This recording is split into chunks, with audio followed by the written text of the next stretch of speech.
we would move from day to day, going to clinics, to schools, to churches, whatever was really available in these small rural towns. Any community center that, kind of a central area where people could kind of gather. And people would walk for miles or take buses or do anything they could to get there. In Guatemala, there were basically 6 therapists, us included. There were 2 first year, myself and Josh, and we worked with Mariana Hinkle, who she had just graduated from the program, and then we worked with Brooke Riley, who graduated from Arcadia's program a few years ago, and also Karen Sawyer, who's a professor at Arcadia, and she really kind of coordinates all the international experiences. So it was really great working with all of them. They are so knowledgeable, and they taught us so much, and it was just a fun group. We worked together so well.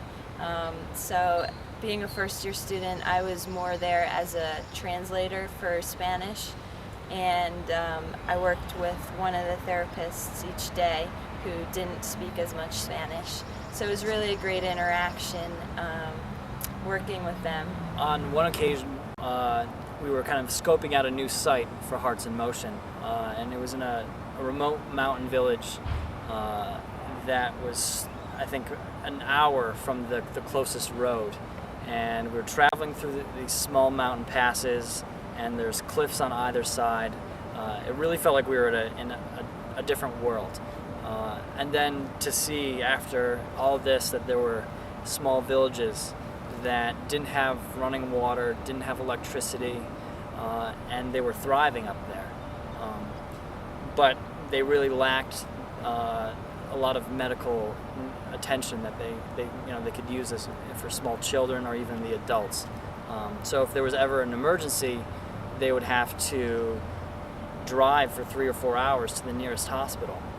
So it was just a very eye-opening experience to see how a lot of these communities were able to survive and to see Hearts in Motion, that they were willing to go really out of their way to serve. I definitely plan on going on another international trip, probably next year after my second year during that summer. They usually offer various programs for those students who had just finished their second year. So I definitely plan to take advantage of that. I think it's a great opportunity, and I had such a good experience in Guatemala as a first-year student, and I definitely want to go back for another few weeks to somewhere else.